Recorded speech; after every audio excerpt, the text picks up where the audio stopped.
Kita masih tunggu. Ayang udah muncul. Mana ini requestnya? Oke. Ada 2 request Pandu. Aku yang send request aja deh.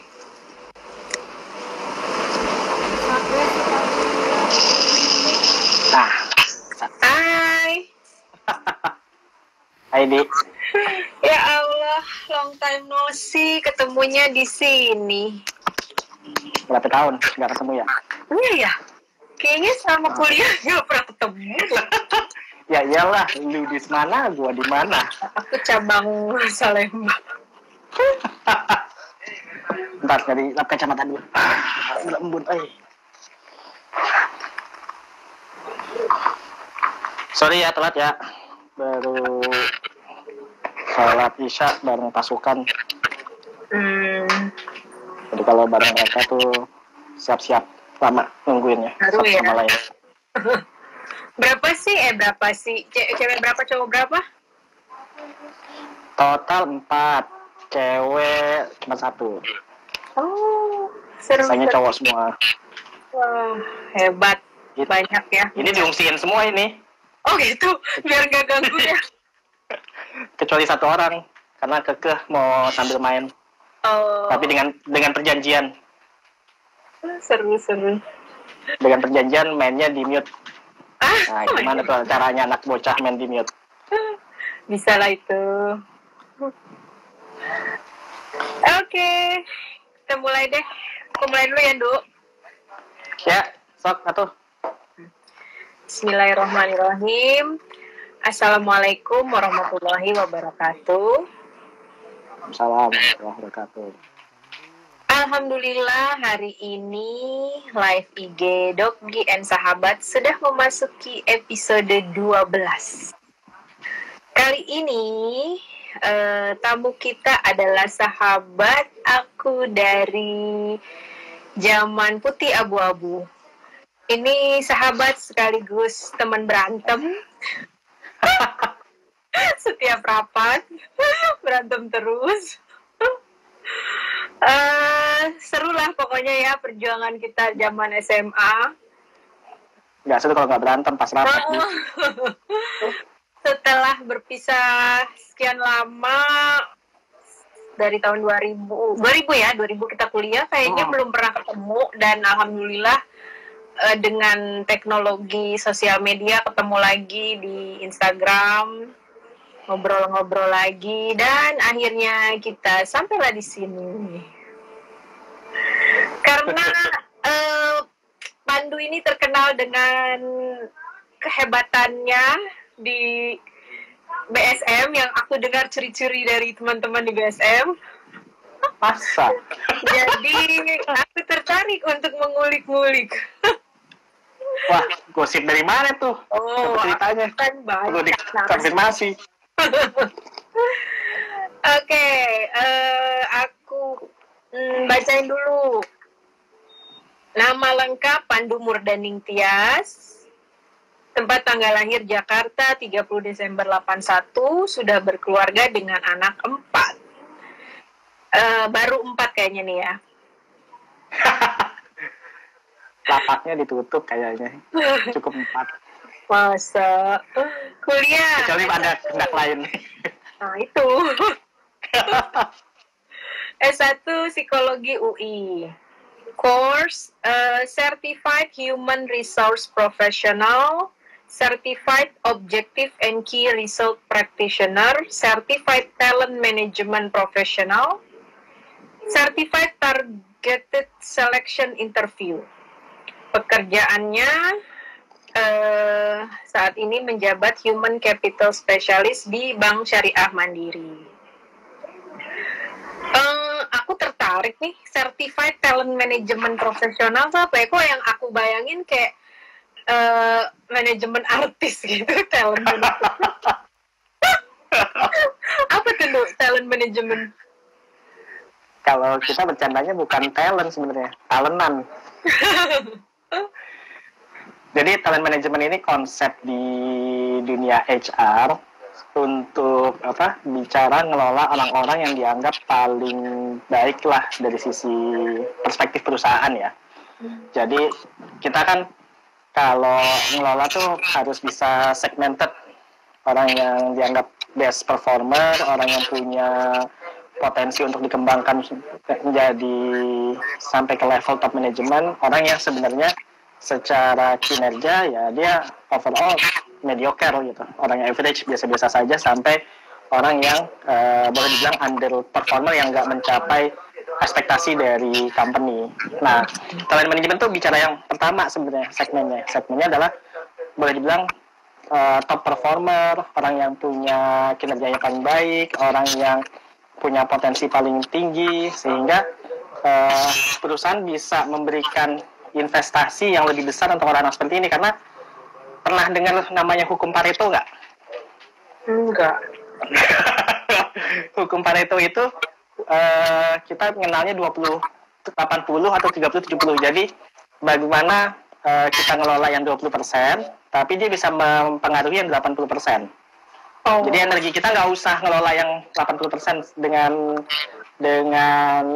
bukannya nggak serius ya, tapi dengan treatment khusus. Tapi yang kita treatment khusus ini yang 20% aja. Jadi dengan 20% yang kita treatment khusus ini, ekspektasinya adalah yang lain bisa terdorong. Terus kinerja bisnis itu bisa kedongkrak.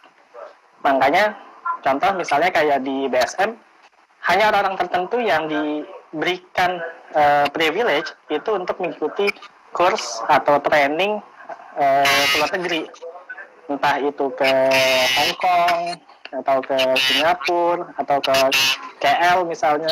Itu hanya orang tertentu, nggak semua orang diizinkan atau diberikan privilege untuk bisa mendapatkan pendidikan seperti itu. Termasuk misalnya dapat kuliah S2 gitu. Ini kalau bicara kantor ya, karena di kantor kan itu udah ada yang kita kuliahkan sampai ke Manchester kalau nggak salah, ke Inggris. Dan nggak semua orang dapat privilege itu gitu. Tapi ekspektasinya adalah ketika orang ini kita kasih pendidikan yang lebih baik, treatment yang lebih baik, nanti ketika dia kembali ke kantor dia bisa memberikan impact buat perusahaan. Jadi talent management tuh ke sana arahnya di. Oke. Jadi kayak pucuk-pucuknya aja gitu ya kita ambil. Jadi mereka yang menggerakkan sisanya. Pilihan aja. Gitu. Kalau yang lain tetap di treatment, tapi dengan cara yang tidak diberikan treatment secara khusus. Pendekatannya berbeda. Lebih ke arah, kalau kita sifatnya general lah, umum. Gitu. Itu sederhananya sih, Di. Semoga benar-benar sederhana ya. Kebayang. Untuk orang yang nggak ngerti kayak gue, kebayang. Oke. Jadi kan ini kan kita hidup di dunia yang berubah banget ya. Apalagi pandemi gini lah gitu. Kadang kayaknya kita hidup tuh per 2 minggu gitu, nungguin gubernur ngomong dulu, besok PSBB lagi nggak nih ya gitu kan. Jadi kayak semua berubah gitu kan. Kebijakan berubah, ini berubah namanya. Kita kenal ya yang lu udah ajarin ke gue sedikit itu learning agility. Nah, boleh deh tolong di-share buat gue dan mungkin teman-teman di sini yang belum mengerti tentang learning agility itu. Ya, ini sebenarnya gue coba ngebawain dalam konteks nggak harus perusahaan ya.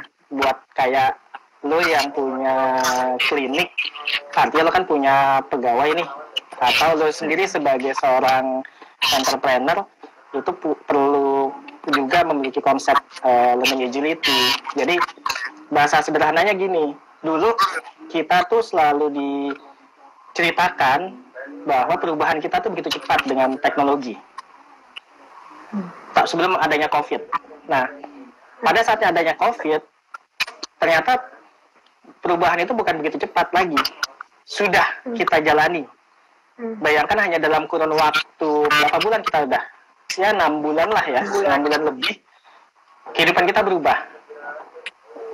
Yang dulu sangat, mungkin ada company yang sangat anti melakukan WFH karena berpandangan bahwa yang namanya kerja itu harus di kantor, sekarang dipaksa untuk ngebagi peran antara yang WFO, yang kerja di kantor, sama yang kerja di rumah. Yang dulu nggak terbiasa kerja by remote, sekarang jadi mau nggak mau harus terbiasa dengan kerja remote. Yang namanya meeting harus ketemu tatap muka, sekarang meetingnya serba online gitu. Tanda tangan pun ada tanda tangan yang sifatnya digital.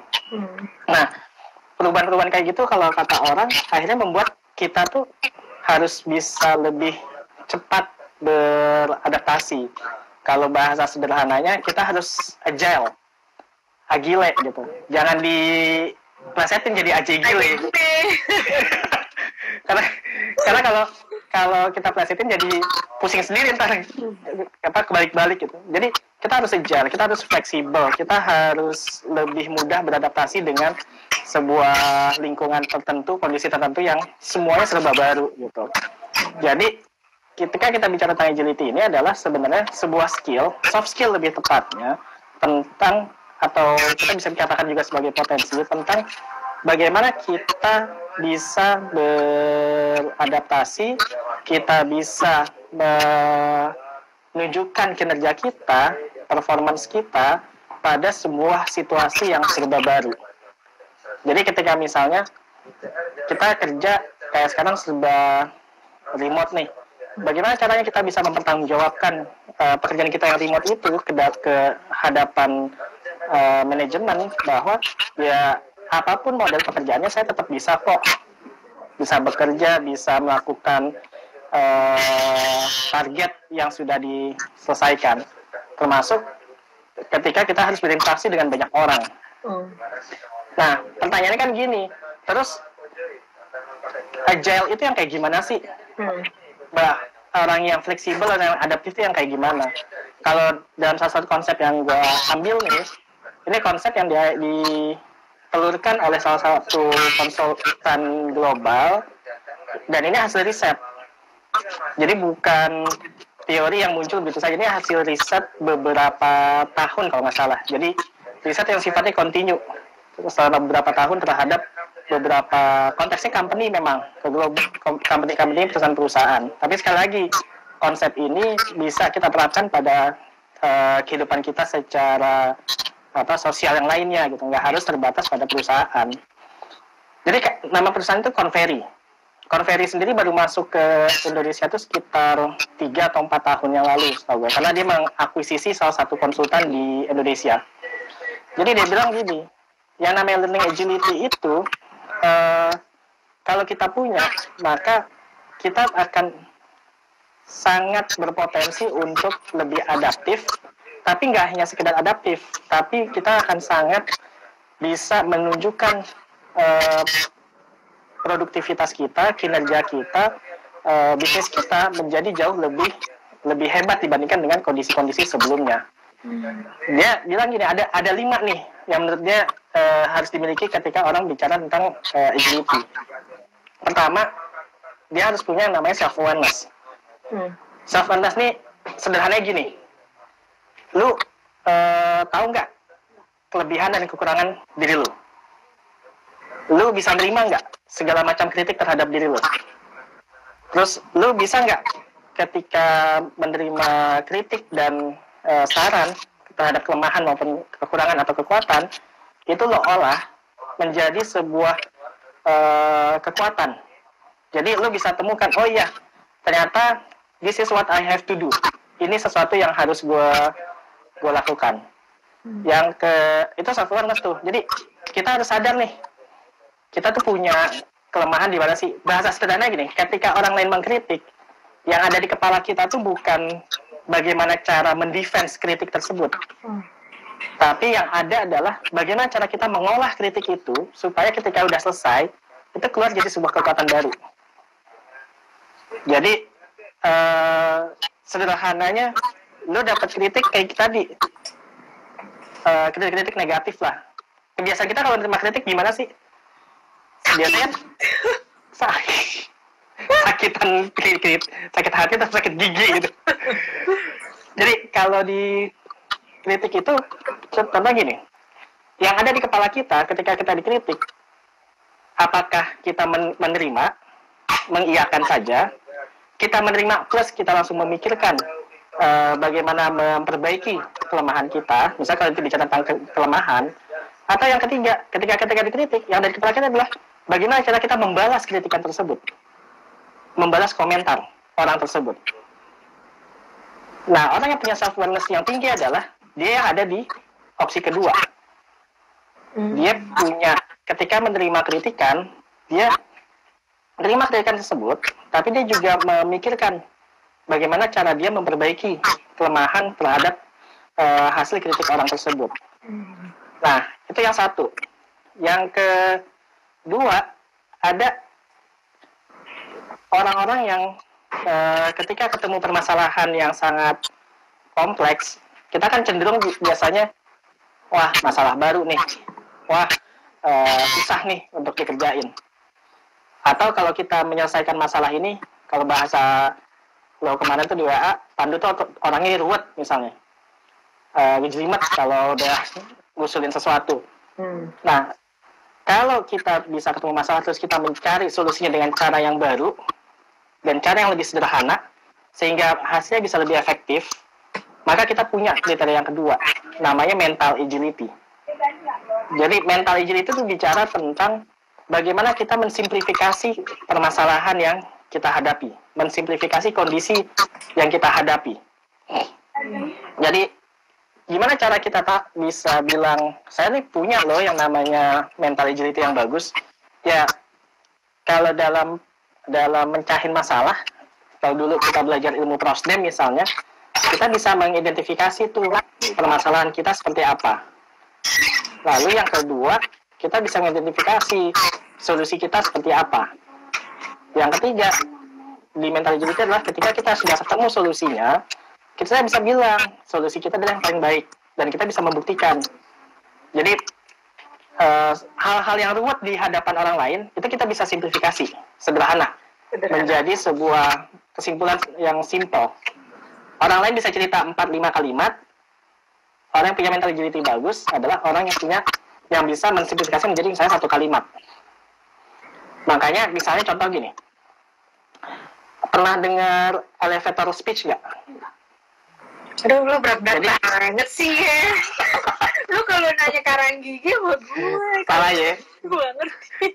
Kalau konsul gigi deh, gigi. Jadi ada istilah tuh namanya elevator speech. Elevator speech itu bicara tentang bagaimana kita bisa menyampaikan ide kita, solusi kita, itu sebagaimana lift pindah dari lantai 1 ke lantai 2. Atau lantai 1 ke lantai 3 misalnya. Itu kan, lift naik itu kan pasti cepat kan, cuma butuh beberapa detik saja gitu. 1-2 detik lah misalnya. Nah, elevator speech tuh konsepnya ngacu ke situ. Jadi, kita bisa menyampaikan ide kita, solusi kita, itu dalam kurun waktu yang sederhana dan cepat. Itu yang dimaksud dengan mental agility. Nah, yang ketiga nih, Di, ini gue yakin orang-orang entrepreneur harusnya punya. Itu tentang people. Jadi ada yang namanya itu people agility. Jadi people agility itu bicara tentang sejauh mana kita itu bisa berinteraksi dan berkomunikasi dengan baik ke siapapun, dari manapun.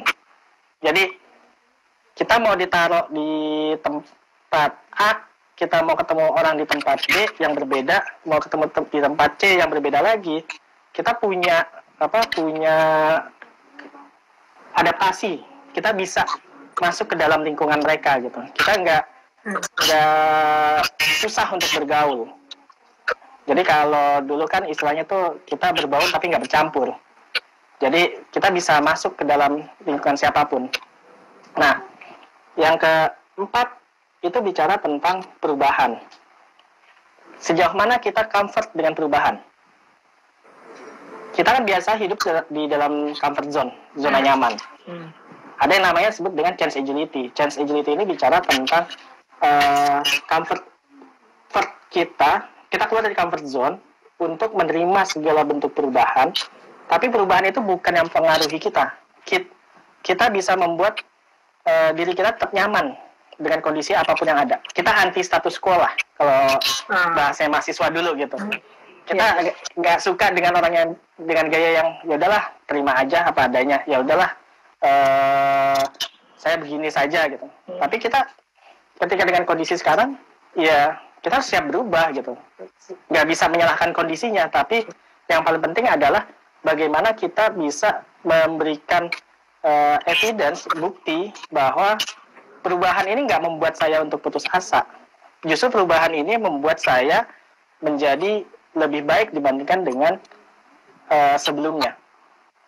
Ini terakhir, yang kelima, karena nanti kalau kebanyakan jadi makin ribet lagi, itu bicara result, hasil atau result agility. Hasil itu adalah kita do something, pasti inginnya produce something, menghasilkan sesuatu. Tapi yang diinginkan dalam konteks ini adalah produce-nya bukan produce yang sifatnya sesuatu yang biasa, tapi sesuatu yang luar biasa. Jadi bagaimana kita ngedorong diri kita mengeluarkan segala daya dan upaya supaya kita bisa memberikan hasil yang lebih baik, yang terbaik buat lingkungan kita, buat pekerjaan kita, sehingga orang bisa melihat, oh ya, memang segala situasi, segala kondisi, orang itu atau kita itu selalu bisa memberikan hal-hal yang paling baik.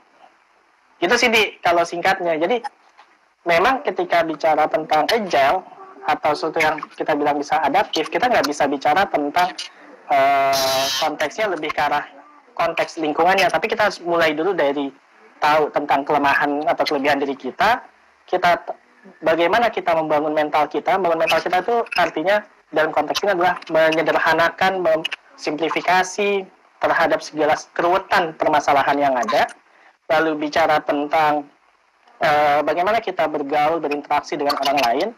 Yang berikutnya bicara tentang bagaimana kita adaptif terhadap segala perubahan, merasa nyaman dengan perubahan itu sendiri, dari posisi duduk ke diri ke duduk, dan sebagainya. Dan yang terakhir bicara tentang bagaimana kita pada akhirnya produce atau menghasilkan sesuatu. Kira-kira gitu, Di. Ya. Nah. Oke, udah mulai cerah nih gue. Intinya sih memang mungkin kalau dulu kita taunya jangan kelamaan di comfort zone gitu ya. Coba tantangan baru, keluar dari comfort zone, dan ternyata tanpa kita